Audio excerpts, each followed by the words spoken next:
Hema committee report പുറത്തുവിട്ടതിലും സർക്കാരിന്റെ കള്ളക്കളി. വിവരാവകാശ കമ്മീഷൻ പറയാത്ത ഭാഗവും പുറത്തുവിട്ട റിപ്പോർട്ടിൽ നിന്ന് ഒഴിവാക്കി. 97 മുതൽ 108 വരെയുള്ള ഭാഗമാണ് വെട്ടിയത്. സിനിമയിലെ പ്രമുഖരുടെ ഇടപെടൽ സൂചിപ്പിക്കുന്നത് 96-ാം ഖണ്ഡികയിലാണ്. ഇതിനുശേഷമുള്ള 11 ഖണ്ഡികകളാണ് സർക്കാർ ഒഴിവാക്കിയത്. സംഭവത്തിൽ വിശദീകരിച്ചതിന് അപ്പുറം ഒന്നും പറയാനില്ല എന്നാണ് സാംസ്കാരിക മന്ത്രി സജി ചെറിയാൻ പറയുന്നത്. ഹേമ കമ്മിറ്റി റിപ്പോർട്ടിൽ സ്വകാര്യത വെളിപ്പെടുത്തുന്ന 21 ഖണ്ഡികകൾ ഒഴികെ ബാക്കിയെല്ലാം പുറത്തുവിടാനാണ് ജൂലൈ 5-ന് വിവരാവകാശ കമ്മീഷൻ ഉത്തരവിലൂടെ നിർദ്ദേശിച്ചത്.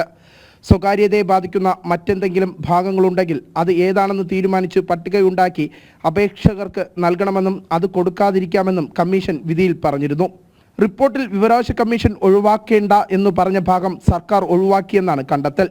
പുറത്തുവിട്ട റിപ്പോർട്ടിൽ ഏറ്റവും സുപ്രധാനമായ ഖണ്ഡിക 96-ാമത്തേതാണ്.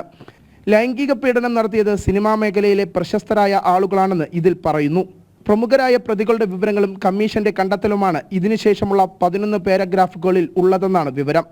ഈ ഖണ്ഡികകളാണ് സർക്കാർ മനഃപൂർവ്വം ഒഴിവാക്കിയത്. പ്രമുഖ നടന്മാർക്ക് വേണ്ടി സർക്കാർ റിപ്പോർട്ട് പൂഴ്ത്തിയെന്നാണ് ഉയരുന്ന വിമർശനം.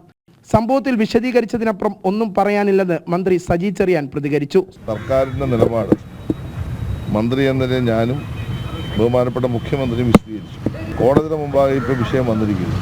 ആ വിശദീകരിച്ചതിനപ്പുറം പ്രത്യേകിച്ച് ഇനി ഒന്നും ഈ കാര്യത്തിൽ നമുക്ക് പറയാനില്ല.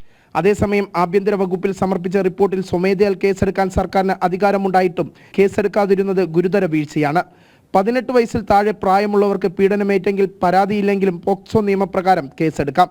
2019 ഡിസംബർ 31-ാം തീയതി സർക്കാരിന് നൽകിയ റിപ്പോർട്ടാണ് വർഷങ്ങളോളം പൂഴ്ത്തിവെച്ചതും. പ്രമുഖരെ സംരക്ഷിക്കാനുള്ള ഗൂഢനീക്കമാണ് ഇതിന് പിന്നിലെന്നാണ് ഉയരുന്ന ആക്ഷേപം. ജനം, തിരുവനന്തപുരം.